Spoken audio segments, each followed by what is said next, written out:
Respiratory system इनका अलबत्ता जरा डिफरेंट किस्म का है, जो अब तक आपने नहीं देखा हुआ कभी। इसको हम कहते हैं ट्रेकियल सिस्टम। ट्रेकियल सिस्टम है नालियों पर मुश्तमिल सिस्टम, ठीक है। ट्रेकिया नाली के लिए पहले भी हमने वर्ड यूज किया, सांस की नाली को भी कहते हैं, और वास्कुलर प्लांट्स में भी हमने ट्रेकिया की बात की थी, नालियां जो जाइलम फ्लोएम होती हैं। तो ट्रेकियल सिस्टम से मुराद है नालियां।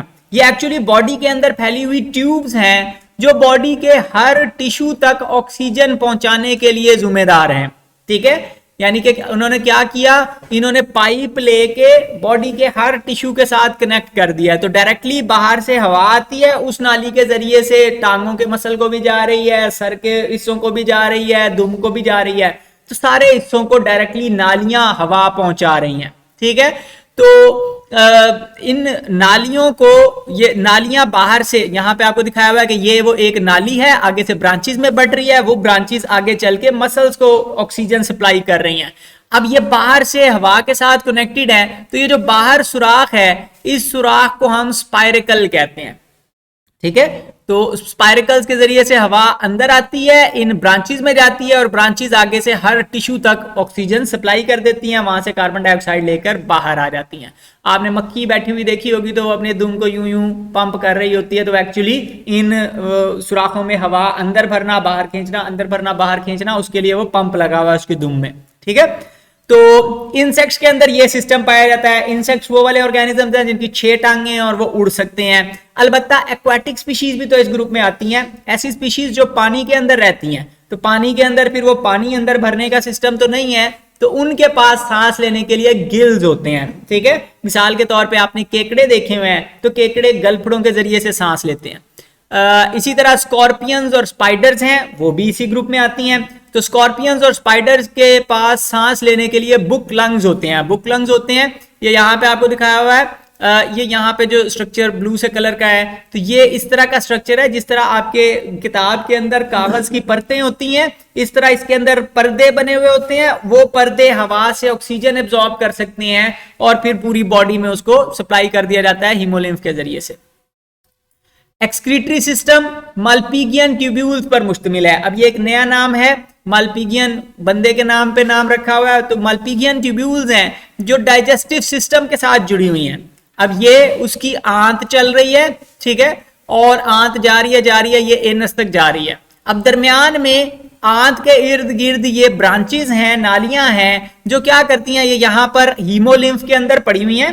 इर्द गिर्द क्या होगा, सारा वो ब्लड भरा हुआ है जो कॉकरोच के अंदर भरा हुआ होता है उसकी बॉडी में, आपने देखा हुआ है। तो वो ब्लड में से नाइट्रोजन के वेस्ट कंपाउंड को ये नालियां एब्जॉर्ब कर लेती हैं जबरदस्ती, और फिर फीसिस के साथ ही एक्सक्रीट आउट कर देती हैं। हमने पहले बात की थी कि जी एक्सक्रीटरी सिस्टम और डाइजेस्टिव सिस्टम के वेस्ट निकालने के लिए अमूमन अलग अलग रास्ते होते हैं, अलग अलग सुराख होते हैं, लेकिन इंसेक्ट्स के अंदर डाइजेस्टिव सिस्टम और एक्सक्रीटरी सिस्टम आपस में जुड़े हुए हैं, स्ट्रक्चरली भी और फंक्शनली भी। यानी कि एक ही बॉडी का पार्ट है जिसका काम डाइजेस्टिव वेस्ट को भी बाहर निकालना है और नाइट्रोजनस वेस्ट को भी निकालना है। तो हीमोसील से वेस्ट मटेरियल्स कलेक्ट करते हैं और यूरिक एसिड की क्रिस्टल्स की फॉर्म में बाहर रिलीज कर देते हैं। ये यूरिक एसिड की क्रिस्टल्स आपने पड़ी हुई देखी हैं किचन में, आपने बाज़ दफ़ा छोटी सी दाने की फॉर्म में बीट पड़ी होती है जीरे जैसी, और उसके ऊपर एक वाइट कलर का वो बॉल सी पड़ी हुई होती है, देखिए किसी ने, ठीक है। तो वो एक ब्लैक कलर की यानी बीट होती है और उसके ऊपर व्हाइट कलर का एक और डॉट लगा हुआ होता है, तो वो एक्चुअली इंसेक्ट्स की फीसिस होती हैं। तो फीसिस के साथ ही यानी कि फिर उसका नाइट्रोजनस वेस्ट भी रिलीज कर दिया जाता है यूरिक एसिड की फॉर्म में सॉलिड। सेपरेट ओपनिंग, अलग अलग सुराख यहां पर नहीं है। अच्छा, अब जो सबसे कमाल का फीचर इनकी बॉडी का है, जिसने इनको इतना कामयाब बनाया कि ये सारी दुनिया के ऊपर कब्जा करके बैठे हुए हैं, 50% एक तरफ, बाकी तमाम लाइफ एक तरफ, तो इतने ज्यादा कामयाब हैं, तो वो एक चीज की वजह से हैं, क्योंकि इन्होंने आज से करोड़ों साल पहले वो आयरन मैन वाला सूट बना लिया था, ठीक है। इन्होंने अपनी बॉडी के ऊपर वो बड़ा स्पेशलाइज किस्म का कवर पहना हुआ है जो वो आयरन मैन की तरह ही सारे काम कर सकता है, ठीक है। तो इसको हम कहते हैं ये बड़ा ही एडाप्टिव फीचर है, यानी कि उससे बहुत सारी मुख्तलिफ चीजें बनती हैं, बहुत सारे मुख्तलिफ काम किए जा सकते हैं। तो सबसे पहली बात तो ये कि ये बॉडी की आउटर कवरिंग है, अंदर हड्डियां वगैरह कोई नहीं है, बाहर से स्केलेटन पहना हुआ है। ऐसे स्केलेटन को हम एक्सोस्केलेटन कहते हैं, जो बाहर पहना जाए, जिस तरह आयरन मैन का कवर है आपको देखा है। इसी तरह अब ये बना किस चीज से हुआ है? ये बना हुआ है काइटिन से। काइटिन का नाम आप 2 दफा सुन चुके हैं। एक दफा आपने फंजाई में सुना था कि फंजाई के पास ये होता है, फिर आपने एनिलिडा में पढ़ा कि वो पैरापोडिया और वो सीटी इनके बने हुए होते हैं। अब ये काइटिन आपने देखा हुआ है, वो मशरूम उठा के तो वो बड़ा लाइट वेट सा मटेरियल होता है, लेकिन टफ मटेरियल है, आसानी से टूटता नहीं है, आसानी से डिके नहीं होता, खराब नहीं होता। नॉन लिविंग है, यानी कि ये ग्रो नहीं कर सकता जिस तरह लिविंग बॉडी हमारी ग्रो करती है, और नॉन सेलुलर है कि इसके अंदर सेल्स भी नहीं पाए जाते, यानी कि जिस तरह सीमेंट अपने इर्द गिर्द चढ़ा लिया है तो उस तरह का काम इसने किया हुआ है। अब इसके अंदर जगह बनी हुई है, मिसाल के तौर पे ये टांग को काट के आपको दिखाया हुआ है, तो अंदर से मसल्स इसको पकड़ के खींच सकते हैं, मोड़ सकते हैं, सीधा कर सकते हैं, मुख्तलिफ तरह के काम कर सकते हैं। तो जिस तरह लेवर का प्रिंसिपल काम करता है, फिजिक्स में लेवर पढ़ा हुआ है, लीवर या लेवर, तो छोटी क्लासों में पढ़ा हुआ ना, पेचकस से वो ढक्कन खोलते हैं, वो इस तरह की मिसालें, या सीसा की मिसाल पढ़ी हुई है आपने, तो वो उसी तरह ये भी काम करते हैं उसी असूल पे, और ये टांगों को खींचते हैं और अपने से भारी वजन उठा सकते हैं, यानी कि छोटा सा मसल होगा लेकिन बहुत भारी भारी वजन उठाने के काबिल होगा। पेयर्ड अपेंडेजेस बने हुए हैं फिर स्केलेटन के, यानी कि वो बॉडी के दोनों तरफ लेफ्ट राइट साइडों पे भागने के लिए, स्विमिंग के लिए, फ्लाइंग के लिए, मुख्तलिफ कामों के लिए इसी स्केलेटन ने चीजें बनाई हुई हैं। यानी कि जो पर बने हुए हैं वो भी काइटिन के बने हुए हैं, जो टांगे बनी हुई हैं वो भी काइटिन की बनी हुई हैं, जो संसिला बने हुए हैं वो भी काइटिन के बने हुए हैं। तो सारी चीजें उन्हीं से बनी हुई हैं। जबड़े बने हुए हैं, क्लास पंजे बने हुए हैं, लेंस आंखों के बने हुए हैं, डंग बने हुए हैं, सारे मुख्तलिफ काम जो भी करने हैं वो इस एक स्केलेटन है, यानी कि खाली इस स्केलेटन के ऊपर आप पूरी पूरी किताबें लिख सकते हैं, इतनी कमाल की चीज है, ठीक है।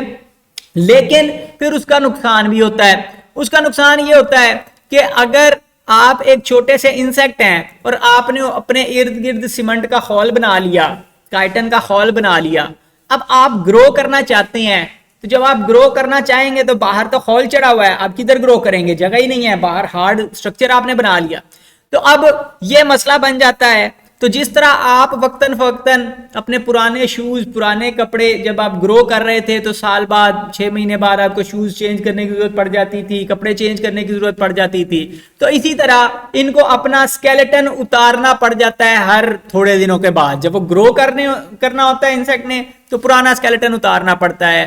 तो इसको हम कहते हैं शेडिंग या मोल्टिंग या एक्डाइसिस, ठीक है। इंपॉर्टेंट शॉर्ट क्वेश्चन है। फिर रिप्रोडक्शन के लिए अमूमन मेल और फीमेल इंडिविजुअल्स सेपरेटली हैं, सेक्सुअल रिप्रोडक्शन होगी। फिर एक और एडवांस फीचर सेक्सुअल रिप्रोडक्शन के दौरान होता है जिसको मेटामॉर्फोसिस कहते हैं। सिस का मतलब है प्रोसेस, मेटा एडवांस या चेंज या शिफ्टेड को कहते हैं। तो मेटामॉर्फ, मॉर्फ शक्ल को कहते हैं। तो मेटामॉर्फोसिस यानी कि शक्लें तब्दील करने का प्रोसेस, ठीक है। तो अब क्या होता है कि बॉडी एक फॉर्म से दूसरी फॉर्म में, दूसरी फॉर्म से तीसरी फॉर्म में कन्वर्ट होती जाती है। इस प्रोसेस को मेटामॉर्फोसिस कहते हैं। मसलन आपने बचपन में लाइफ साइकिल पढ़ा हुआ है कि बटरफ्लाई अंडे से निकलती है, लेकिन अंडे से जब निकलती है तो वो बटरफ्लाई नहीं होती बल्कि एक लार्वा होता है जिसको हम कैटरपिलर कहते हैं। वो सुंडी जैसा नजर आता है। अब यह सुंडी थोड़े दिनों बाद अपने ऊपर खौल चढ़ाकर प्यूपा बन जाती है, बिल्कुल हिलती जुलती नहीं है, देखने में डेड लगती है, लेकिन फिर वो खौल में से जब खौल फटता है तो उसमें से एक खूबसूरत बटरफ्लाई बाहर निकलती है, ठीक है। तो बॉडी की 3-4 डिफरेंट शक्लें हो सकती हैं। इस साइकिल को मेटामॉर्फोसिस कहते हैं। और लार्वा अमूमन देखने में एडल्ट से बहुत मुख्तलिफ नजर आता है, यानी कि एक तरफ सुंडी हो और दूसरी तरफ बटरफ्लाई हो, तो वो आप मानने को तैयार नहीं होंगे कि ये इसकी औलाद भी हो सकती है। दोनों बिल्कुल मुख्तलिफ नजर आते हैं। लेकिन बाज ऑर्गेनिजम्स में इनकम्प्लीट मेटामॉर्फोसिस भी होती है। जो पुराने किस्म के प्रिमिटिव किस्म के इंसेक्ट्स हैं उनके अंदर लार्वा और एडल्ट देखने में मुख्तलिफ नजर नहीं आते, ठीक है। मिसाल के तौर पे आपने कॉकरोच देखे हुए हैं, तो बड़े वाले कॉकरोच के बच्चे भी छोटे कॉकरोच ही होते हैं, सुंडियां नहीं होती, ठीक है। लेकिन बटरफ्लाई के बच्चे सुंडियां होती हैं वो देखने में मुख्तलिफ नजर आते हैं, या मक्खी के बच्चे सुंडियां होती हैं देखने में मुख्तलिफ नजर आते हैं। तो बाज ऑर्गेनिजम्स में लार्वा है, लेकिन जो पुराने वाले हैं उनके अंदर लार्वा नहीं है, उनमें एडल्ट और बच्चों की शक्ल एक जैसी है। मतलब यहाँ पे आपको बिच्छू दिखाए हुए हैं तो छोटे बिच्छू देखने में बड़े बिच्छुओं जैसे नजर आ रहे हैं, ठीक है। सिर्फ उनके रंग का फर्क है, वो व्हाइट है और वो ब्लैक है, अदरवाइज वो एक जैसे हैं। तो ये वाले जो बच्चे हैं जो देखने में एक जैसे ही नजर आते हैं, माँ बाप जैसे नजर आते हैं, इनको हम इंस्टार या निम्फ कहते हैं। निम्फ देखा हुआ है? निम्फ होता है उद्योगमलई कहानियों में, कार्टूनों में, एलियंस वाली कहानियों में बाज़ दफा आपने देखा होगा कि कोई एलियन होता है तो उसने जनाब उसकी कमर से या बॉडी के किसी और हिस्से से एक और सर निकला हुआ होता है छोटा सा, देखे हैं, वो उसने छुपाया हुआ होता है कपड़े शपड़े पहन के, लेकिन वो एक एक्स्ट्रा सर होता है। और वो दोनों, तो वो जो कैरेक्टर है वो एक्चुअली पुराने मतलब देवताओं की कहानियों से लिया हुआ है, उसको निम्फ कहते हैं। तो अब वो छोटी वाली फॉर्म और बड़ी वाली फॉर्म दोनों आपस में जुड़ी हुई होती है कहानियों में। तो ये वही वाली चीज है कि वो छोटा बिच्छू और बड़ा बिच्छू, तो छोटा बिच्छू बड़े बिच्छू का निम्फ कहलाता है।